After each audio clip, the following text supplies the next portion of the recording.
Après 5 ans passés dans Demain nous appartient, Anne Caillon quitte le feuilleton de TF. L'interprète de Flore Valorta explique les raisons de ce départ et révèle le sort réservé par les auteurs à son personnage après sa folie meurtrière. Après Juliette Tresanini, Audrey Lothaine, qui est récemment revenue sur son départ brutal à notre micro, ou Clément Rémien, qui fera ses adieux à Maxime dans quelques jours, une autre actrice récurrente de Demain nous appartient va quitter le feuilleton quotidien de TF. Et une fois de plus, c'est d'un personnage historique de la série que les téléspectateurs vont devoir se passer. Dans une interview accordée à Télé Loisirs, Anne Caillon confirme en effet que la conclusion de l'intrigue Peur sur les Delcourt, qui touchera à sa fin lundi, marquera son départ de Demain nous appartient après près de 5 ans passés dans la peau de Flore Valorta. Flore a accumulé les épreuves au cours de son existence et semble avoir connu 1000 vies, allant de maire de la ville à directrice de l'hôpital Saint-Clair, en passant par patronne du site Info 7. Récemment, elle s'était lancée dans une quête de vengeance pour faire souffrir Alexandre Brasseur, après leur rupture et avait peu à peu basculé dans une folie meurtrière. Au point de tirer sur son ex et de prendre en otage Maxime. Elle va partir en hôpital psychiatrique, confie Anne Caillon à nos confrères au sujet du dénouement de cette dernière arc, révélant au passage que Flore ne mourra donc pas. On n'a pas le choix, il faut arrêter cette dame, elle rit. C'est déjà très sympa de ne pas la mettre en prison.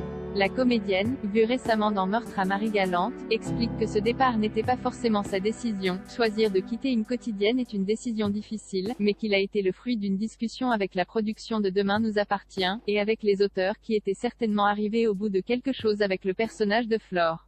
Cela faisait un petit moment que mon personnage n'était pas très nourri et que je n'avais pas grand-chose à défendre, poursuit Anne Caillon, notamment parce que j'étais aussi moins présente sur le plateau de DNA, ayant eu quelques projets à côté. C'était donc moins facile pour les auteurs d'inventer de jolies choses pour Flore.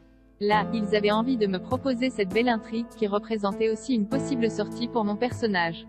L'interprète de Flore Valorta se dit ravi de cette porte de sortie qui lui a offert de belles choses à jouer et explique ensuite que ce départ, après 5 saisons, tombe à point nommé dans sa vie. Le rythme de tournage de DNA est difficile à tenir quand on a une vie de famille. Ma fille me manquait beaucoup. Quand Jay commençait Demain nous appartient, elle avait 5 ans, elle vient d'en avoir 10. Elle débute sa préadolescence, une période qui peut être compliquée, elle sourit. C'est bien que je sois plus présente à ses côtés à Paris. Flore n'étant pas morte, pourrait-elle réapparaître un jour dans Demain nous appartient ? Anne Caillon ne ferme pas la porte à un éventuel retour. Tout est possible, explique la comédienne à Télé Loisirs. C'est quelque chose qui se déciderait entre la production et moi en cas de désir mutuel. Mais les auteurs ont déjà tant de choses à faire avec les nouveaux personnages. Et je trouve ça très bien. En tout cas, je ne suis pas morte, elle rit. Cela dit, il y a aussi des morts qui reviennent.